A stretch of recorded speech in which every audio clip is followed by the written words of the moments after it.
senta aí, pega uma pipoca, um café, um calmante, porque hoje eu vou te contar a história de como o único anime conseguiu me traumatizar de um jeito que eu nem sabia que era possível. Tá ligado naquele dia aleatório em que seu cérebro decide te torturar? Tá em choque, liga pro Batman.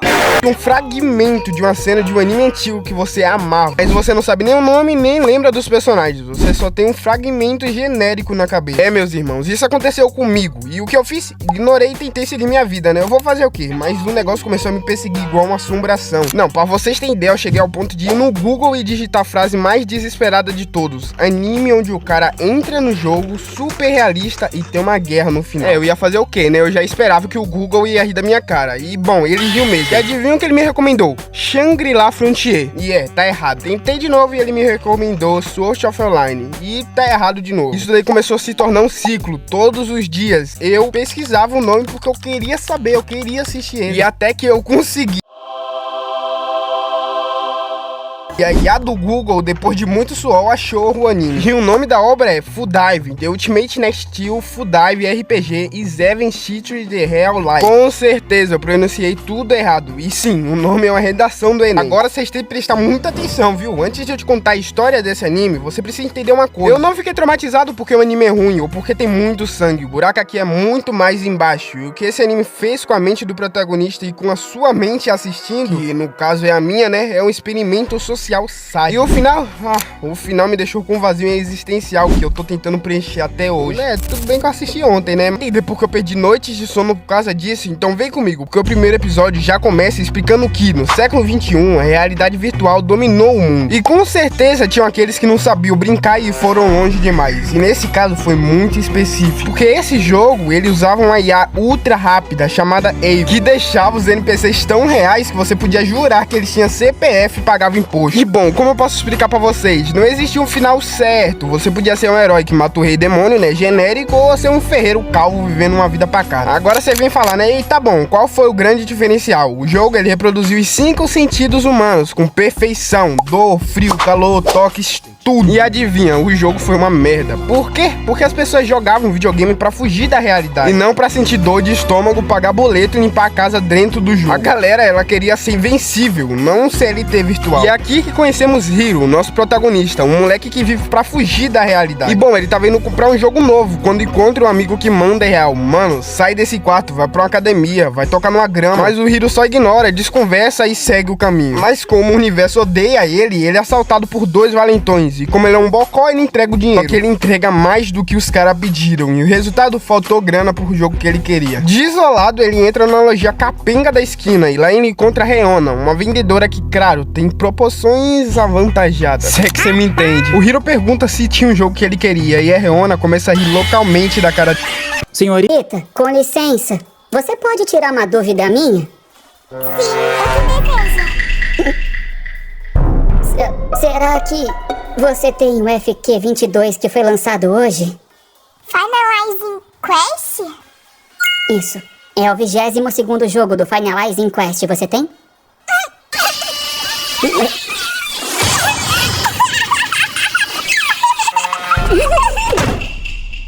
Dizendo que ele tá jogando aquele lixo ultrapassado por puro hábito. O Hiro fica com aquela cara de tela azul sem reação, até tentar debater, mas perde miseravelmente. Agora, meu filho, a vendedora ativa o modo profissional e ela diz que tem o jogo, mas cobra 10.000 ienes. Ele compra e percebe que foi enganado e pede devolução. A resposta dela: não tem devolução, tá naquela placa, uma placa minúscula escondida na parede. Mas como a Reona é uma boa vendedora, ela dá um biribolo nele e diz que ela vendeu aquele jogo de imersão extrema, feita para adultos, e que ela mesma pode ensinar ele a jogar.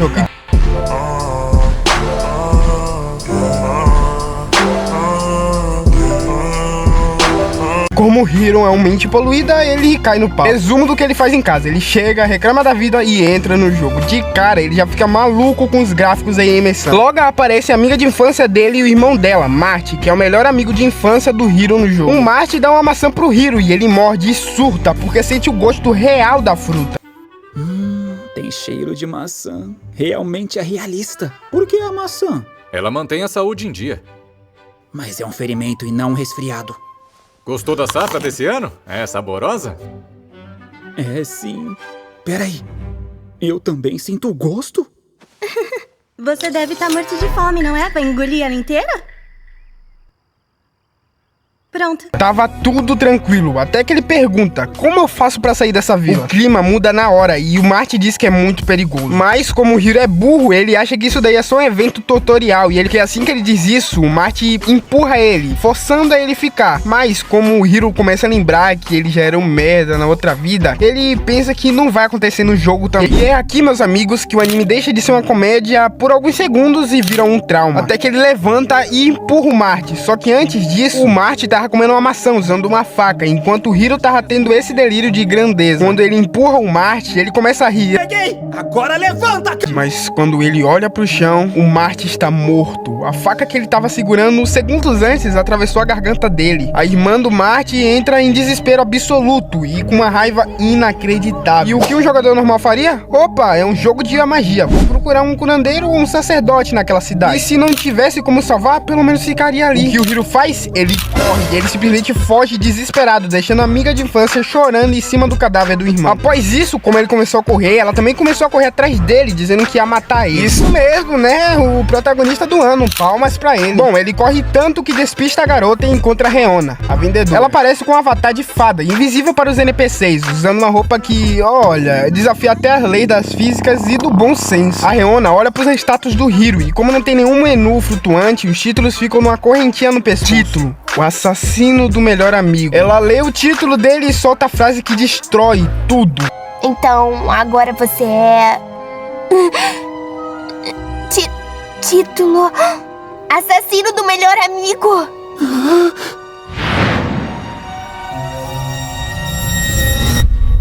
É fim de jogo. Logo de cara. Tá bom, mas você deve estar pensando, é só reiniciar o save, ué. Não dá. O jogo salva num console físico. Então compra outro console. Tá bom, mas o console custa uma fortuna e o Hiro é pobre. Ele tá preso nessa rota amaldiçoada pra sempre. Agora deixando essa parte um pouco de lado, mas por que o Hiro é tão frustrado? O anime nos mostra o passado dele. Ele era um corredor profissional, que no dia de uma corrida importante, ele decidiu ir no banheiro. Chegando lá, um cara famoso foi entrevistar ele, prometendo patrocínio se ele ganhasse. A entrevista demorou e o Hiro não conseguiu ir ao banheiro e foi pra pista apertada. E, bicho, ele correu como nunca, viu? Na última volta, ele tava quase ganhando. E tropeçou. Caiu na frente da arquibancada lotada. Até aí, a vergonha tava até normal. O amigo foi levantar ele lá, né? E quando ele percebeu que embaixo dele tava um pouco molhado. E não tinha chovido nesse dia. Até que ele percebe que se mijou inteiro na frente de centenas de pessoas. E a galera fez o quê? Riu da cara dele. A irmã até tentou consolar. E ele foi um babaca com ela. Largou os esportes só por causa disso e se afundou nos games. Tá bom. Mas por que eu tô contando isso? Porque nesse jogo maldito não tem como upar com pontos de XP. As suas condições físicas da vida real são seus status no jogo. É, parceiro, vai achando que se você é um sedentário na vida real, você vai ser um herói no jogo. Não, você vai ser um inútil no jogo. Agora, voltando pro jogo, a Reona conta que o Hiro, ele não foi o único a ter matado os amigos de infância. Teve um velho que cometeu o mesmo erro. Se ele quer zerar aquele jogo, ele vai em busca daquele cara. Chegando lá, o Hiro pergunta como ele zera esse jogo com esse título amaldiçoado. E o velho manda real: você precisa ter um físico de lutador de Muay Thai na vida real pra sobreviver. Porque, tipo assim, o jogo já não é fácil e ele faz essa cagada, com certeza deve estar pendido pra apanhar. Enquanto eles dois conversam, o Hiro percebe que às vezes o velho tá falando sozinho. E o Hiro pergunta, né? E o velho explica que é assombrado pelos fantasmas dos amigos que ele matou, que ficam pedindo pra ele lembrar de uma promessa. E o Hiro não entende nada e fica com medo disso acontecer com ele também. Tá bom, além do cara ser fraco, ele é medroso, só que me faltava. Tirando o fato que eu também ficaria com medo. Bom, o velho diz que tem um jeito de ajudar o Hiro. Com certeza o nosso protagonista quer saber como faz. Ele fala pro Hiro que... Não, ele não fala nada, ele só joga o Hiro no chão e grita chamando os guardas. Resumindo, o Hiro é preso. Na cadeia, finalmente o fantasma do Marty, que é o amigo que ele matou, começa a assombrar ele. O Hiro começa a gritar tanto que uma inquisidora chamada Misarissa aparece para levar ele pra uma sala. Meus amigos, neste momento que começou a ficar tenso o negócio. E eles são levados pra uma sala, e naquela sala só tem uma cama. Tem ideia, até o sistema do jogo manda um aviso: isso envolverá estimulação intensa. Você está preparado? O Hiro, né, com aquela mente completamente poluída, aceita na hora. Minha intenção não era jogar um jogo de realidade virtual para adultos. Eu queria um RPG de pura aventura. Mas espera, isso é um tipo de aventura. É uma manifestação de pura curiosidade. Eu vou aproveitar tudo ao máximo, não é? É sim! Ele achou que até é uma daquelas cenas mais picantes. Mas a Miss Arisa é uma sádica psicopata. E ela diz que precisa exorcizar o demônio dele. Mas parece que o nosso protagonista não tá batendo muito bem na cabeça e aceita e fala que vai ser uma experiência única. Aí ele para um pouco e pensa, peraí, mas como que ela vai fazer isso? Quando ele menos espera, ela começa a serrar a perna dele fora. E mano, sabe qual é o pior? A dor é 100% real. E o Hiro entra em pânico e adivinha? Mano, ele se mija nas calças de novo. A Reona aparece bem nessa hora, só pra rir da cara dele. Bem nessa hora, o título do Hiro é atualizado para Chuveirinho, assassino do melhor amigo. Como qualquer outro moleque desaba. E ele quita do jogo e jura nunca mais voltar. Triste, como sempre, ele vai lá na loja devolver o jogo. Reona só ri da cara dele e ela pergunta se ele conhece o Kamui, o único ser humano que conseguiu zerar essa bosta. Ela mostra um guia passo a passo do Kamui. O problema é que o Kamui é insuportavelmente chato. Você quer essa informação de graça? Não. Pode pagar, seu idiota. O quê? Você não pode? Ai, que imbecil. Não me leve a mal por isso, tá? Curve-se e ouça com gratidão, seu verme inútil.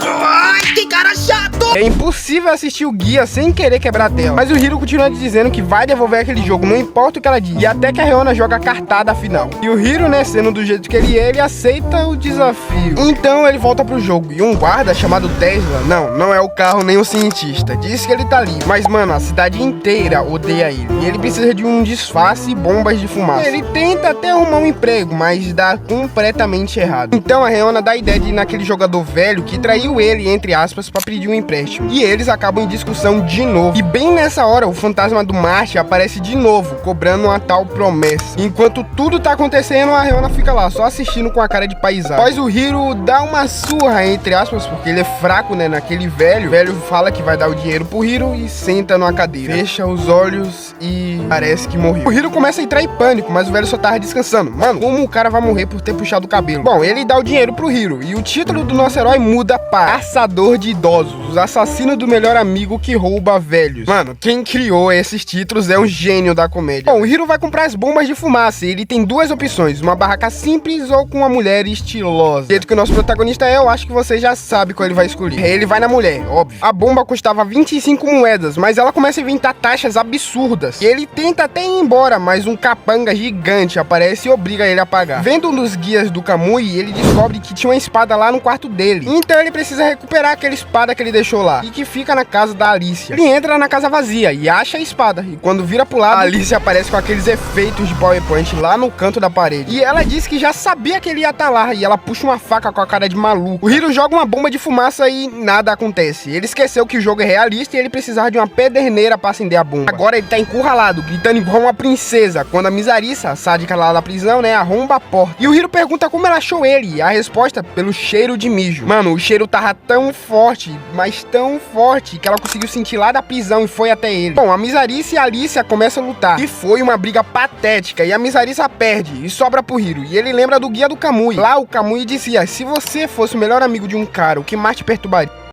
E aí, psicopata? Nenhuma amiga de infância querer matar você, né? O que significa que você é um lixo humano. Como é que você chegou até aqui, hein? Ai, pegou pesado. Escuta aqui, idiota. Ao se tornar a fatiadora de frutas infernal, os status dela aumentam mais de 10 vezes. Se você não tem experiência em artes marciais como eu, você tá ferrado. Apenas deixa ela te matar, vai. Ah, como assim? Cadê o guia de verdade, seu mala? Mas é importante você saber que existe um truque. Lutar não vai funcionar. Descubra como vencer sem lutar. Simplificando pra você, o acéfalo, se você fosse um amigo de infância de algum cara, o que mais te perturbaria? E isso é tudo que eu vou dizer, seu bosta. Mano, dessa vez o Hiro pensou, mas pensa tanto que ele chega em uma solução. E vai lá e apalpa os peitos da Alicia. Alicia olha pra ele com a cara de nojo e diz, você acha que isso me surpreende? Como se você nunca tivesse feito isso antes. Foi isso que você imaginou? Hã? Quão virgão você é! Faça-me um favor, como se nunca tivessem agarrado nos meus peitos antes. Ai, eles são estranhamente realistas! Não se sinta tão vitorioso por causa de uma mão boba, seu virgão de quinta série! Até que finalmente o Hiro usa o último neurônio que sobrou e entende o que o guia queria dizer. Ele para, olha nos fundos dos olhos dela e diz: eu te amo. A menina trava, fica vermelha e a tática funciona, mas ela não mata ele e diz: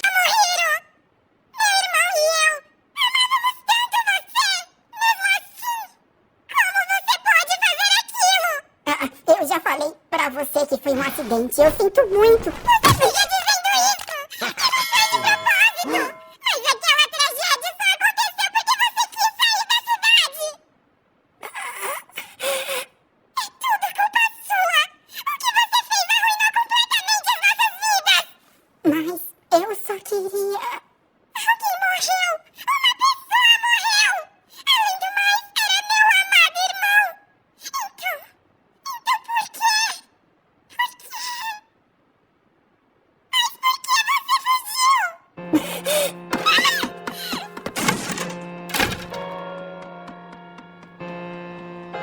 A gente zoa, mas realmente o Hiro precisa de um psicólogo. Depois disso, o Hiro dá uma amadurecida, entre aspas, né? E vai até a árvore que o fantasma do Marte tava tanto falando. Lá é onde tinha a promessa. Assim que ele chega, entra uma cutscene do passado dele. E aqui eu preciso fazer uma pausa. Mano, que dublagem é essa, velho? As crianças têm vozes tenebrosas.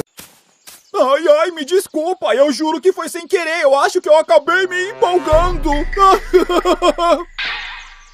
Ô, produção! Sinceramente, eu quero acreditar que o estúdio fez isso de propósito pra simular um jogo antigo. Porque se isso daqui foi sério, alguém precisa ser demitido. Agora, tirando a dublagem bizarra, a cena mostra o Hiro e o Mate crianças fazendo uma tal promessa. E a promessa é sermos melhores amigos para sempre. Sim, ele falou sermos. E o nosso protagonista, ouvindo esse erro de português, começa a chorar de emoção. É fofinho? Não. Então por que ele vai chorar por causa de um sermos? Isso é forçar a amizade. Tá bom, a partir daqui começa uma pequena cena que até que é fofinha de verdade. E tudo isso que eu te contei resume os 6 primeiros episódios, a metade do anime. Se você achou isso uma loucura, vai assistir, porque a experiência visual é ainda mais caótica. Agora a pergunta que não quer calar é: por que isso me traumatizou? Do episódio 6 ao 8, o anime dá uma esfriada, mas os episódios 9, 10, 11 e 12, meu Deus do céu, o bagulho engata uma quinta marcha de um jeito que você não consegue nem piscar. O último episódio ele deixou um gancho gigantesco pra uma continuação. E assim que eu terminei aquela pérola, eu falei, eu preciso de mais. Então eu fui pesquisar qual foi o ano que o anime lançou. Meu filho, foi entre 2019 a 2021. Então eu acho que não teria volta pra novas temporadas. Então eu fui procurar o mangá, né? Não achei. Fui procurar light novel, tem, só que é 4 volumes só. E não tem em português. Então eu fui pesquisar sobre o autor. E o cara simplesmente não termina as obras dele. Ele entra em um hiato e nunca mais volta. Sério, se alguém souber o que aconteceu com esse homem, comenta aí embaixo. Então eu fiquei com aquele vazio de quando terminou a obra de um jeito incrível. Deixa 1000 pontas soltas e você descobre que nunca vai ter uma continuação. E esse é o pior sentimento pra um otaku. E mano, sinceramente eu tenho um medo de assistir um anime sem final fechado por causa disso. No final das contas, Full Dive me fez ir, me deixou tenso, me fez passar raiva com o protagonista mijão e no fim me abandonou. Mas quer saber a verdade? Mesmo com esse trauma, eu recomendo. É uma desconstrução genial dos gêneros Isekai / VR. É genérico na maior das partes, sim, mas as risadas e o absurdo compensa cada segundo. E você aí, já assistiu um anime que te deixou com esse vazio insistencial porque nunca teve continuação? Deixa aí nos comentários pra gente chorar junto. Não se esquece de se inscrever, deixar o like e ver se não esquece de ir no banheiro antes de jogar videogame. Até a próxima!